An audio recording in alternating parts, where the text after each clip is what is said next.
Mesdames et Messieurs, à vos titres et qualités respectifs, distingués invités, c'est pour moi un grand honneur que de pouvoir introduire ce colloque sur les 10 ans de la Constitution de la République démocratique du Congo, qui avait été adoptée par référendum des 18 et 19 décembre 2005 et promulguée par le président de la République, M. Joseph Kabila, le 18 février 2006. C'est un anniversaire, 10 ans de la Constitution de notre pays.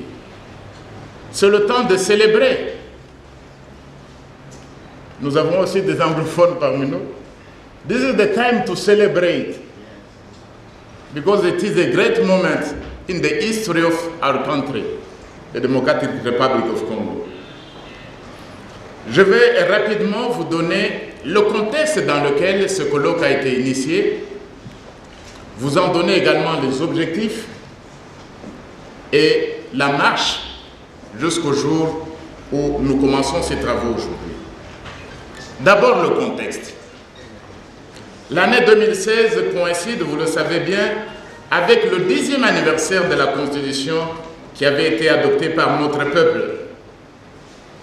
Cette Constitution est la plus importante dans l'histoire constitutionnelle de notre pays. Pourquoi est-ce qu'elle est la plus importante? Parce que dans cette histoire constitutionnelle de notre pays, 3 constitutions seulement ont été adoptées par référendum, c'est-à-dire par le peuple congolais lui-même. Je crois que le film de tout à l'heure nous a permis de comprendre que la loi fondamentale qui avait régi notre pays à l'indépendance, c'était essentiellement une loi belge. Parce que cette loi fondamentale avait été proposée par le gouvernement du Royaume de Belgique. Cette loi fondamentale avait été adoptée par le Parlement belge. Cette loi fondamentale avait été publiée dans le journal officiel belge, comme toutes les autres lois de la Belgique. Et cette loi fondamentale avait été, bien entendu, promulguée par le roi des Belges. La loi fondamentale prévoyait qu'après un certain temps, les Congolais devaient eux-mêmes adopter une constitution définitive. C'est ce qui avait été fait le 1er août 1964, d'après le film que nous venons de voir tout à l'heure. Donc, la constitution du 1er août 1964, c'était la première constitution du Congo à être adoptée par notre peuple. Et comme vous le savez, vous l'avez suivi, cette constitution n'avait pas duré plus de 2 ans. Parce que le 24 juin 1965, elle était rejetée à cause du coup d'État perpétré par le général Mobutu. Il n'a fait que moins de 2 ans. La deuxième constitution qui avait été adoptée par notre peuple, c'est celle du 24 juin 1967. Celle-là aussi, après quelques années, moins de 5 ans, elle avait été carrément rejetée. Parce que tous les textes antérieurs qui ont suivi ont contribué à dénaturer cette constitution et à nous établir dans ce pays un régime totalement différent de celui qui avait été prévu par la constitution originelle. Donc la constitution du 18 février 2006, c'est la 3e. Et aujourd'hui, nous célébrons son 10e anniversaire. Elle a fait plus de temps que toutes les autres constitutions de notre pays. D'aucuns ont parlé de chiffons de papier. On l'a qualifiée de tous les noms. Mais cette constitution, elle est là, elle demeure et elle va survivre parce que c'est la volonté du peuple souverain. Voilà donc le contexte dans lequel nous, en tant qu'institut pour la démocratie, la gouvernance, la paix et le développement en Afrique, nous nous sommes dit qu'un anniversaire aussi important, 10 ans de la Constitution, comment ne pouvons pas, est-ce que nous ne pouvions pas nous asseoir et réfléchir sur le texte?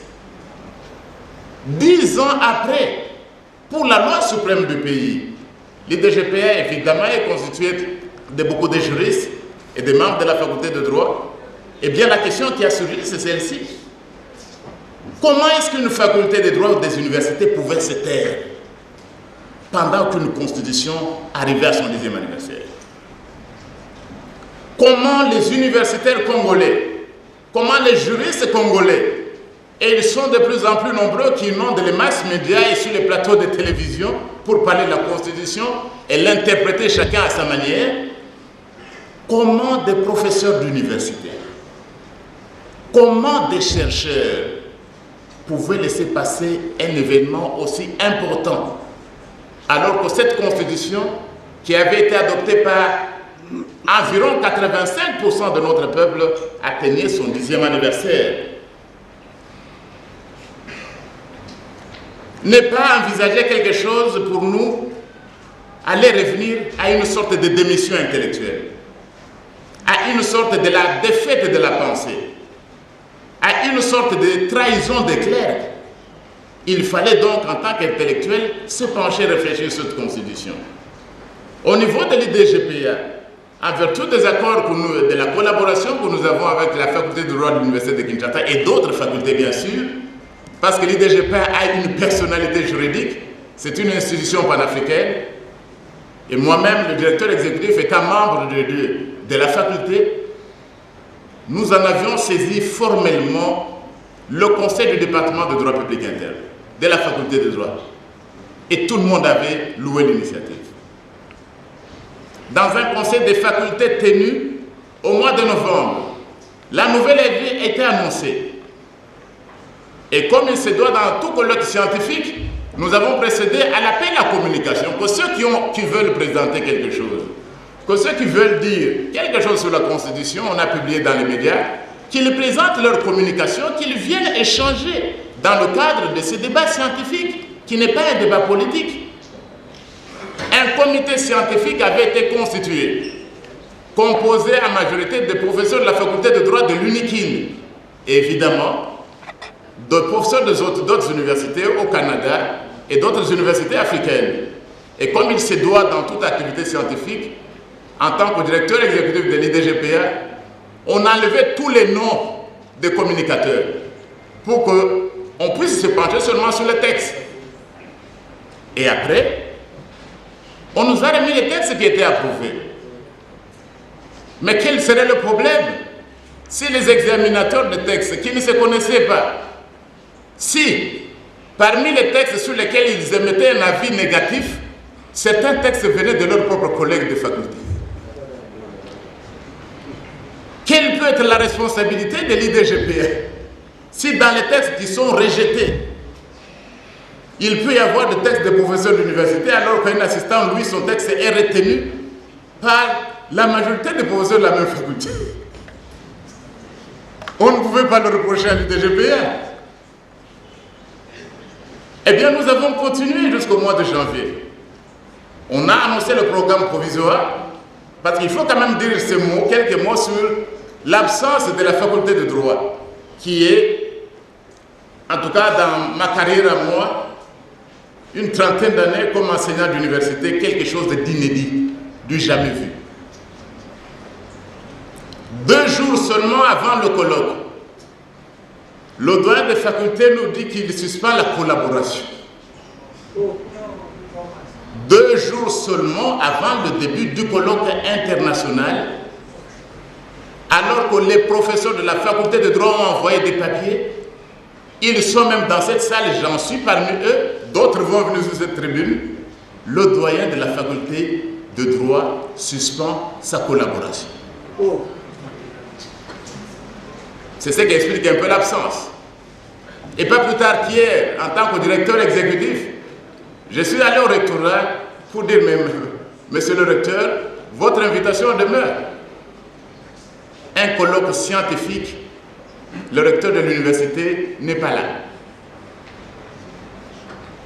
Et non seulement n'est pas là, des appels ont été faits à de nombreux collègues de ne pas participer à un colloque scientifique. Du jamais vu. Auparavant, en tant que directeur exécutif, pour éviter que l'initiative soit vue comme individuelle, je m'étais déplacé personnellement comme directeur exécutif à la présidence de la République,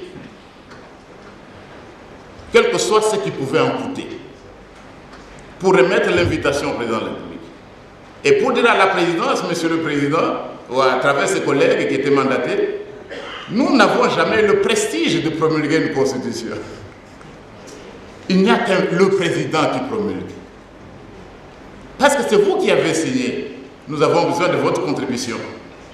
Bon, c'est possible que quand le modérateur va appeler le représentant de l'État, il est possible que nous ayons sûrement quelqu'un de la présidence de la République. Voilà donc ce qui s'est passé au niveau de la collaboration avec la faculté de droit, qui est quand même quelque chose d'inédit. Parce que l'un des objectifs du colloque, et je vais y arriver, c'était de contribuer au rayonnement scientifique de notre pays. Refaire de Kinshasa l'une des capitales intellectuelles du continent africain, et pas seulement de la musique, ou pas seulement de la corruption, ou pas seulement de la mauvaise gouvernance, mais en faire également l'une des capitales intellectuelles du continent. Voilà donc cette fête de 3 jours, comment elle va se dérouler. Les objectifs, je vous en ai donné, le contexte, je vous en ai donné, même l'absence et le refus de la collaboration assez regrettable dans l'histoire d'une université, je vous l'ai donné. Je vais terminer tout simplement, comme le font souvent les anglophones, avec quelques mots de reconnaissance. Je suis heureux quand même qu'à cette occasion, plusieurs personnalités, et d'autres viendront après elles, nous font l'honneur d'être présents et d'assister à l'ouverture de ce colloque qui est après tout historique. Parce qu'il n'y aura pas un autre colloque sur les 10 ans de la Constitution. Il n'y en aura pas d'autre. Celui-ci, il est historique et l'histoire le retiendra comme elle a retenu tout ce qu'on a vu dans le passé. Permettez-moi donc, honorables, excellences et distingués invités, de pouvoir reconnaître certaines personnalités qui se sont dérangées pour célébrer avec nous cette Constitution. Vous m'excuserez si j'oublie certaines personnalités. Nous font l'honneur de leur présence à l'occasion de cette cérémonie le rapporteur de la CENI, la Commission électorale nationale indépendante.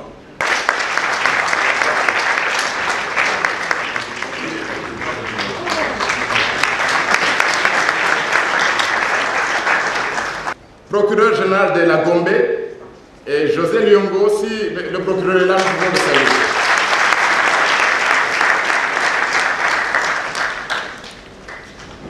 Présents parmi nous, des honorables députés, et je vois le nom de l'honorable Martin Fayoulou qui s'est battu pendant des années, des mois pour la démocratie.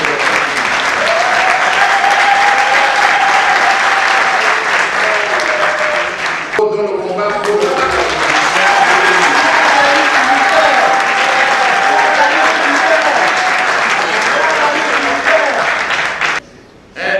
représentant de la MONUSCO, M. Eric Ken, pour tout ce que le MONUSCO fait pour l'état de droit dans notre pays, nous voudrons saluer vos représentants.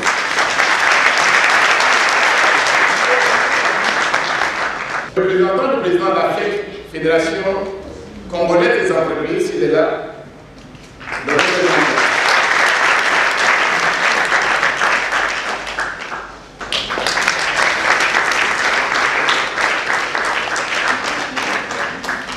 Des collègues, professeur, mais ne commence pas le président de la Pikine. C'est la situation qui nous réunit à nous tous.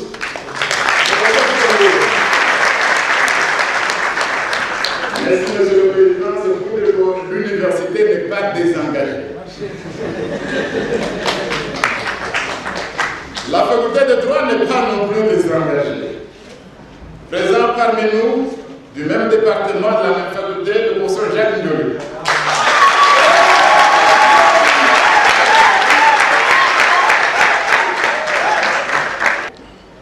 Monsieur le professeur Raoul Kengekenge, qui nous honore de sa présence.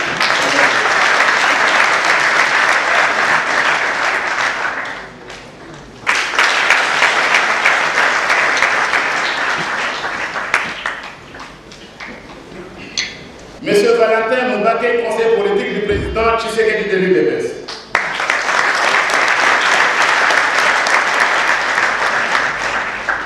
L'UDPS également, j'ai vu la Ligue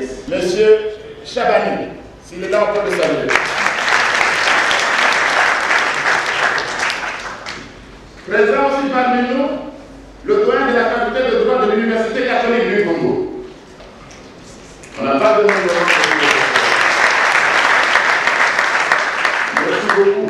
C'est pour les facultés de droit, elle ne s'est pas désengagée à l'ICESI. Présent parmi nous, le doyen de la faculté de droit de l'université William Booth.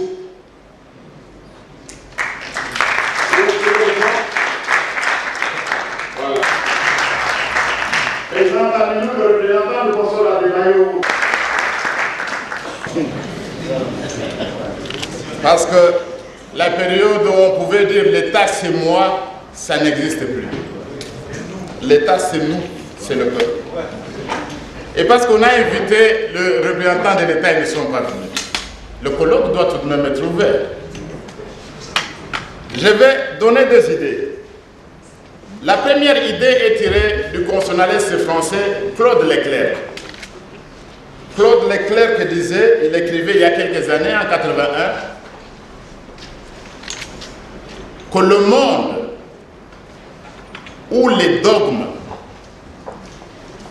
dominent sur la pensée et où la machine domine sur les esprits, c'est un monde condamné à disparaître de façon violente. Un monde où les dogmes, les mots d'ordre dominent sur la pensée critique, c'est un monde condamné à disparaître et de façon particulièrement violente. La deuxième idée, je vais citer un auteur anonyme qui disait ceci. Il y a trois sortes d'esprits. Il y a trois catégories d'esprits. Les esprits faibles ou inférieurs, les esprits moyens et les grands esprits ou les esprits supérieurs. Et d'après cet auteur, les esprits faibles ne parlent que des hommes et des individus. Les esprits faibles ne louent que les hommes. Les esprits faibles n'ont de désirs éternels que pour des hommes. Ils passent leur temps dans l'apologie des hommes. Voilà les esprits faibles ou inférieurs. Les esprits moyens, eux, ne passent leur temps qu'à se focaliser sur les événements. Les événements, matchs, ceci, cela. Mais les grands esprits, les esprits supérieurs, sont différents. Ils ne passent pas le temps à louer des individus. Ils ne passent pas le temps à parler des hommes. Ils ne passent pas le temps à parler des événements. Les grands esprits, eux, ils parlent des idées. Et ce sont ces grands esprits qui se réunissent à l'occasion de ce colloque. Ce sont les grands esprits qui sont venus pour ce colloque international.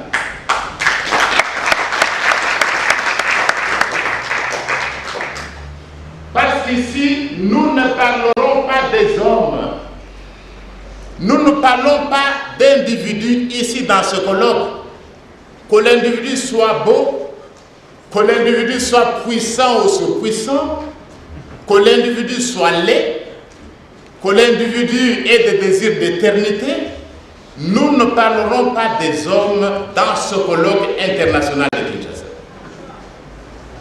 Et ceux qui pouvaient nous attendre à venir parler des hommes, ceux-là, ils se sont trompés. On ne parle pas d'individus, on ne parle pas d'hommes à ce colloque international. On ne se focalise pas non plus sur les événements.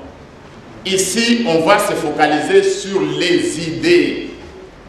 Et les idées fondamentales, celles qui sont consignées dans la Constitution de la République, dont nous célébrons le 10e anniversaire aujourd'hui.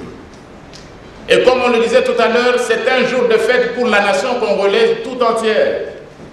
Notre peuple, dans tous nos villages, dans toutes nos communes, dans toutes nos provinces, notre peuple est attaché résolument à la défense de la Constitution.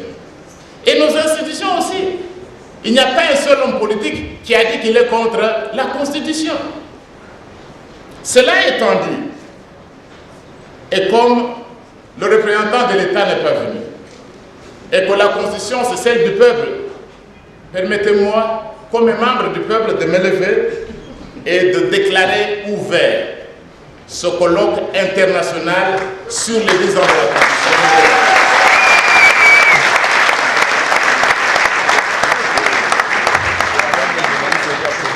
Le président de la République est élu au suffrage universel direct pour un mandat de 5 ans renouvelable une seule fois. Mais ce qu'on voudrait exploiter davantage, c'est ceci. À la fin de son mandat, le président de la République reste en fonction jusqu'à l'installation effective du nouveau président élu. Ça signifie quoi? Ce n'est pas qu'on attend l'élection.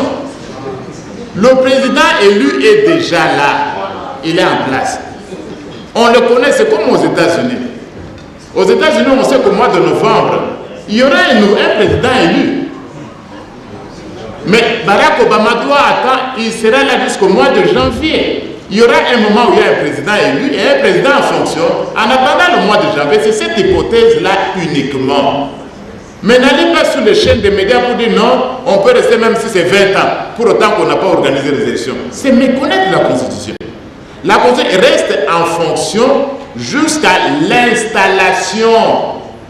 Ce n'est pas jusqu'à l'élection. Jusqu'à l'installation effective du président élu. Le président a déjà été élu et les élections organisées. Voilà donc ma réponse. Pour l'honorable Franck Diongo, bon, le débat a quitté le milieu intellectuel pour la rue. On est maintenant, c'est Oumela contre Yébé. Quel conseil je peux donner au peuple? Mais quel conseil je vais donner au peuple? Aujourd'hui, c'est la fête de la Constitution.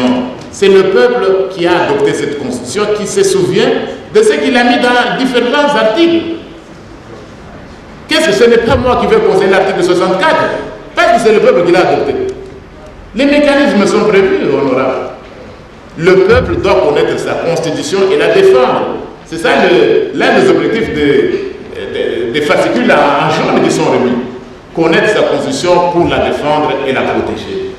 Le peuple n'a qu'à connaître sa constitution qui est claire et à l'appliquer.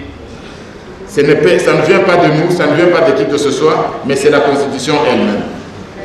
Madame Anne-Marie Kambou, la haute cour, quels sont les mécanismes au niveau africain? Sur la cour, on espère que la cour va faire autre chose. Parce que dans le passé, moi j'ai déjà écrit un article sur le triangle du glissement. Avec 3 angles. C'est comme un triangle équilatéral. Un angle, c'est le gouvernement qui propose le glissement. Il envoie la balle à la CENI. La CENI tombe sur la Cour constitutionnelle. La Cour constitutionnelle vous dit que c'est bon. Et pour autant que c'est la Cour constitutionnelle qui le dit, on dit que c'est légal. C'est ça le triangle du glissement dans lequel on est. Le gouvernement, c'est dans un angle, et au gouvernement, c'est essentiellement le ministère de l'Intérieur et le gouvernement. Et puis, il commande à la CENI. La CENI, il peut vous dire que nous allons faire le recensement dans 20 mois. Vous contestez, il envoie la balle à la Cour constitutionnelle. La Cour constitutionnelle vous dit, ok, ça va, on peut organiser le recensement après 25 ans. Et comme c'est la Cour, les décisions sont sans appel, il n'y a pas de recours, c'est accepté. C'est ça le triangle du glissement. J'espère qu'on en arrivera par là. Mais le mécanisme, il y a des mécanismes africains. Il y a un instrument important, c'est la charte africaine de la démocratie et des droits de l'homme.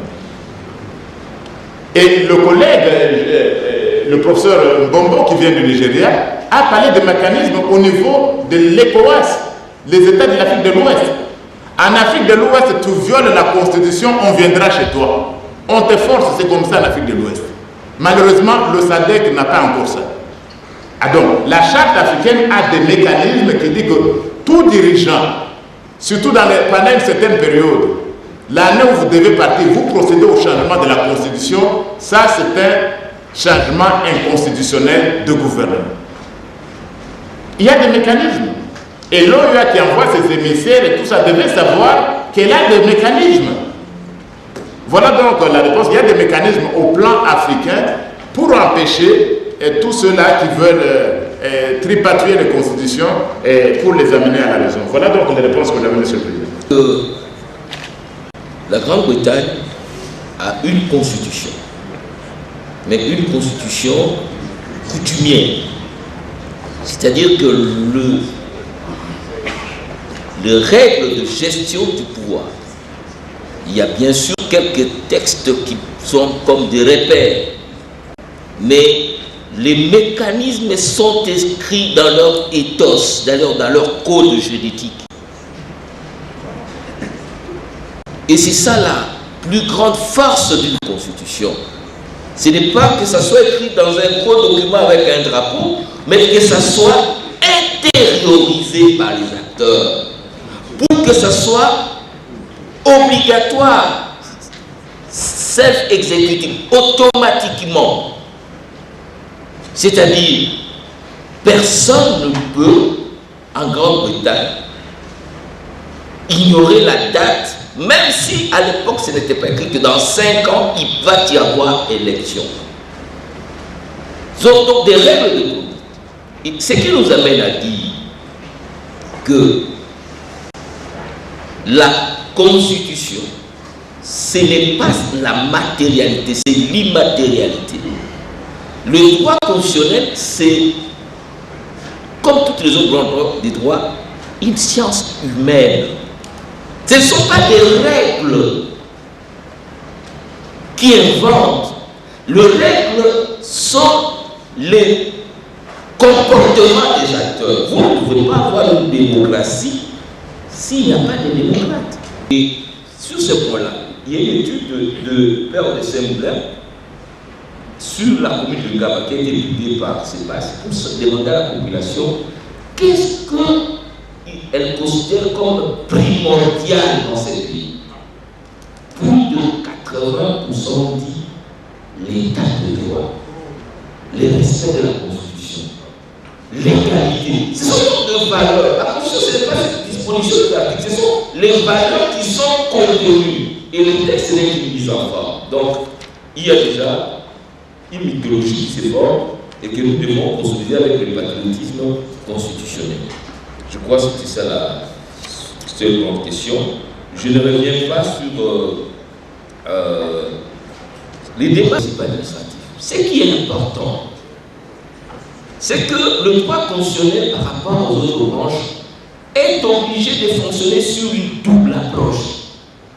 Même si la légalité est là, mais dès lors que la légitimité n'y est plus, vous n'avez plus l'option.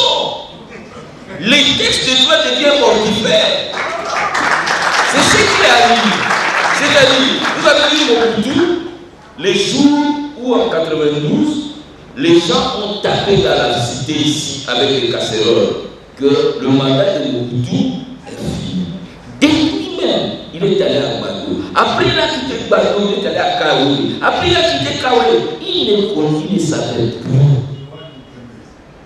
Il ne pouvait plus regarder le peuple en face. Et aujourd'hui, nous sommes dans cette phase. En fait, ceux qui ne veulent pas organiser les élections, ils sont en train de fragiliser le pouvoir et l'État.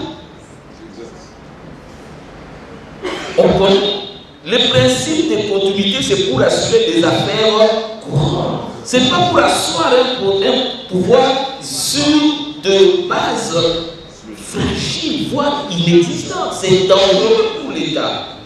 C'est un président sans fondement sociologique. Le pouvoir est d'abord une affaire sociologique. Le droit ne vient que constater. Bon, qu'est-ce que le droit va constater puisque la sociologie n'y est plus? C'est vous tournez dans le vide. C'est un droit comme dirait le droit aérien. Je voudrais d'abord vous féliciter vous-même, le professeur Bata et tous les intervenants. Parce que je me pose la question de savoir pourquoi les gouvernements, pourquoi les autorités se sont désengagées aujourd'hui. Alors que nous sentons, vous venez de le dire, que le peuple congolais commence à s'intéresser de plus en plus à la Constitution.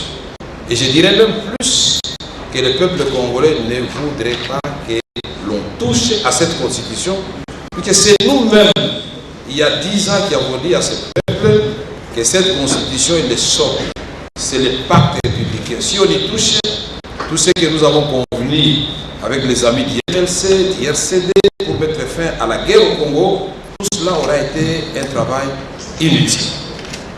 Mais je ne peux pas comprendre qu'aujourd'hui, au moment où votre institut est en train de commémorer l'an 10 de la Constitution, que vous ne puissiez pas souligner avec force, parce que cela est inscrit dans notre Constitution. Droits humains, liberté fondamentale.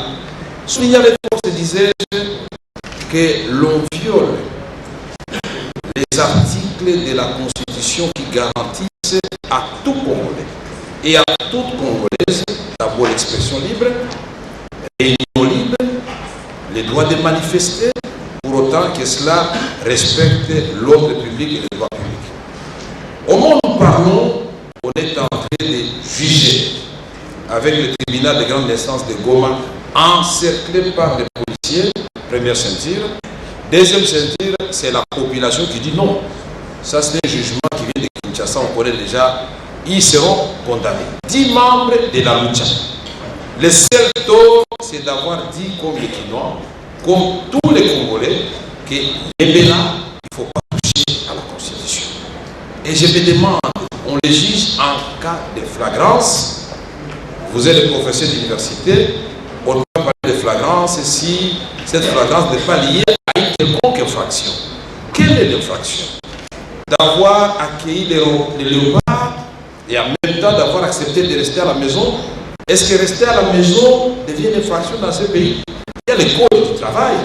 Celui qui ne part pas au travail, les sanctions sont connues, mais je fais le tour. Même les ministres, ils travaillent, n'a pas travaillé. Même le premier ministre n'a pas travaillé. Même les enfants du président de la République ne sont pas allés à l'école.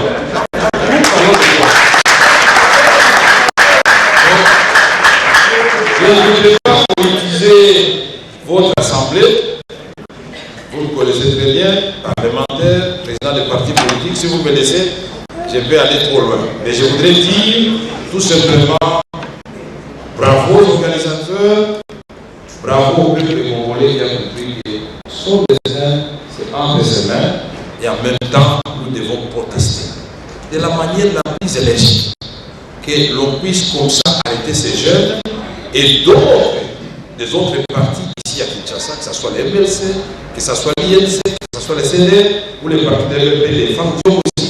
Les gens sont bons. Quand ils sont à la demi-heure, ils sont partout. Non, vous devez exiger. Nous devons exiger des libérations immédiates.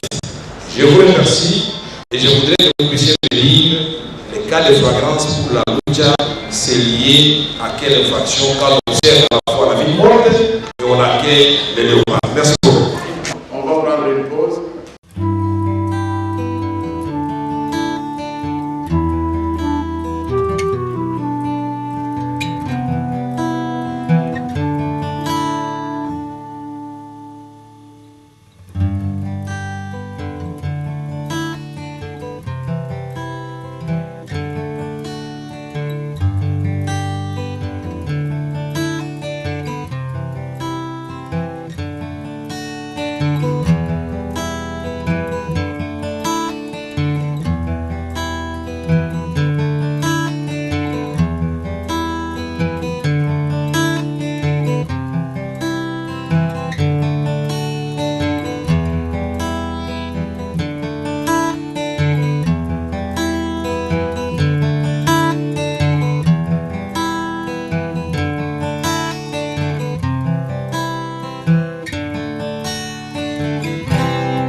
ma joie est que nous avons quand même des fils de ces pays qui sont dignes, qui sont éminents et qui ont pensé à ces 10 ans d'âge de notre Constitution. Et je remercie beaucoup le professeur Mbata et tous les professeurs qui sont venus avec lui pour commémorer cet anniversaire. 10 ans, vous savez que ce n'est pas rien. 10 ans dans la vie d'un enfant et 10 ans de constitution. Et cette constitution, vous savez, c'est la première constitution qui dure autant d'années.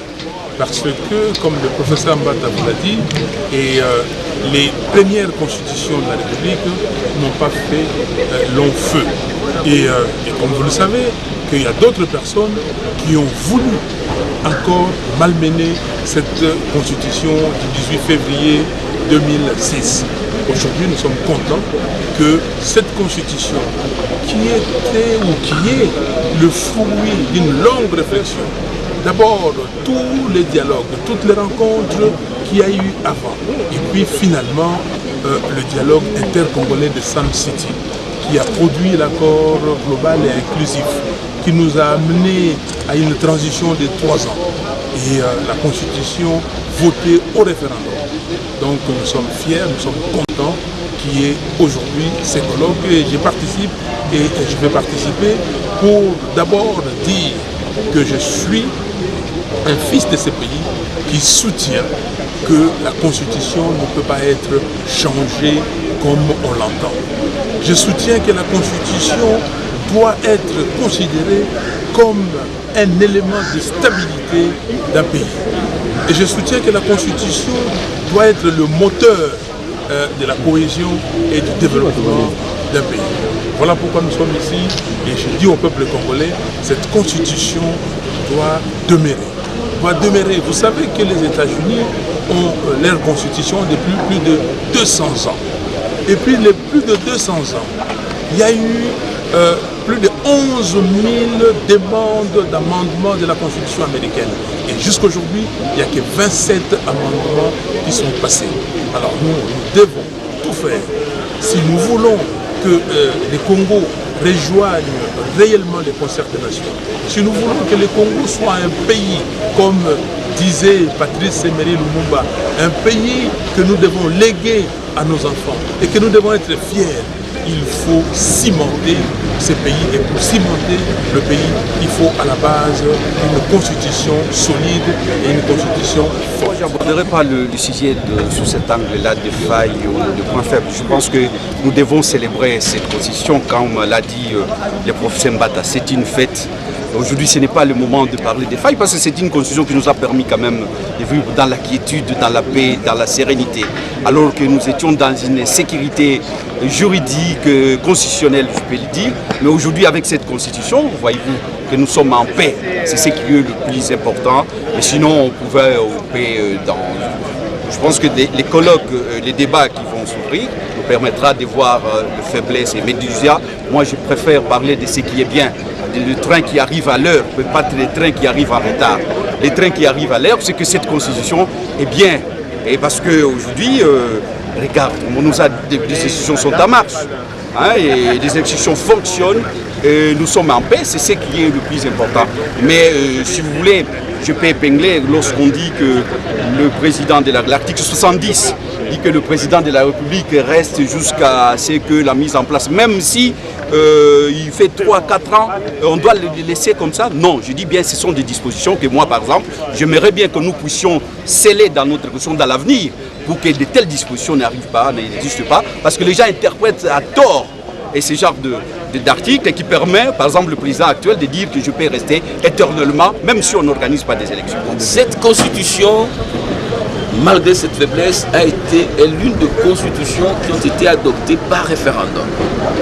Par référendum. À part la constitution de 64.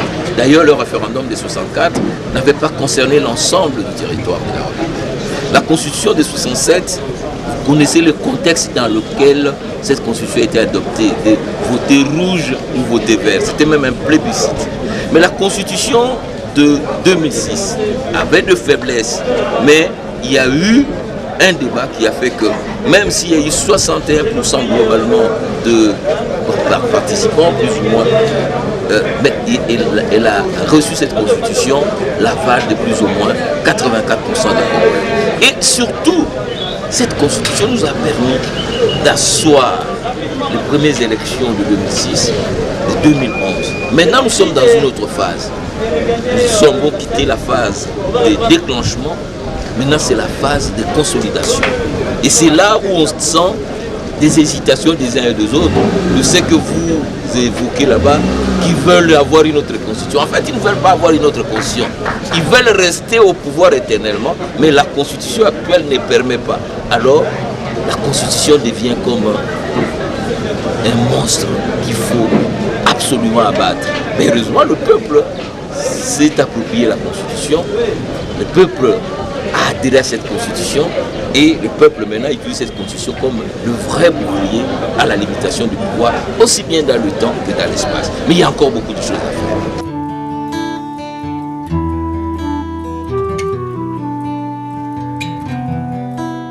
Donc je voudrais d'abord féliciter les organisateurs et en même temps fustiger l'indifférence des autorités congolaises. On ne peut pas comprendre qu'aujourd'hui que notre constitution célèbre ses 10 ans d'existence, que les autorités puissent se désengager totalement, comme si la constitution les énervait. Alors que c'est au moment où la population congolaise a démontré à la face du monde qu'elle a compris que le socle de la République, c'est la constitution. Et que dans un État comme la République démocratique du Congo, où les droits fondamentaux et les libertés, et même les droits humains, constituent un grand chapitre de cette constitution, nous sommes venus aussi pour dire avec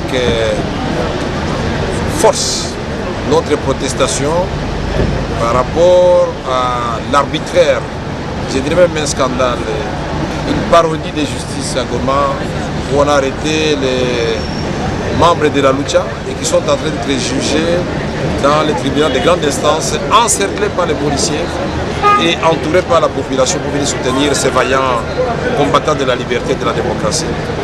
Nous avons demandé au colloque de condamner cela, de prendre une résolution pour qu'on libère ces jeunes Congolais, l'espoir de ce pays.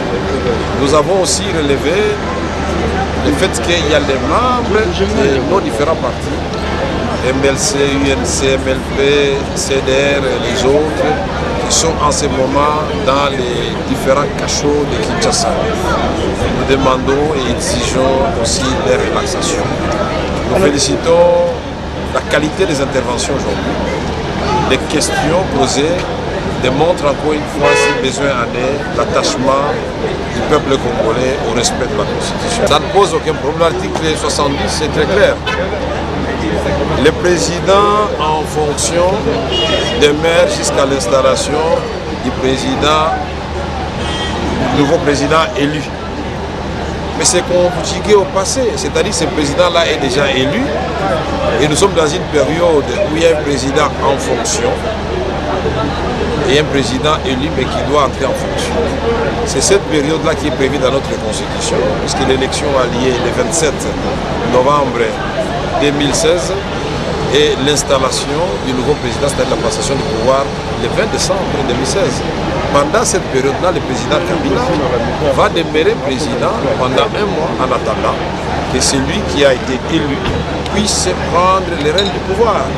C'est comme aux États-Unis d'Amérique, le président Obama, il sait très bien qu'il y aura élection aux États-Unis à la fin de l'année, mais le président qui sera élu va entrer en fonction au mois de janvier.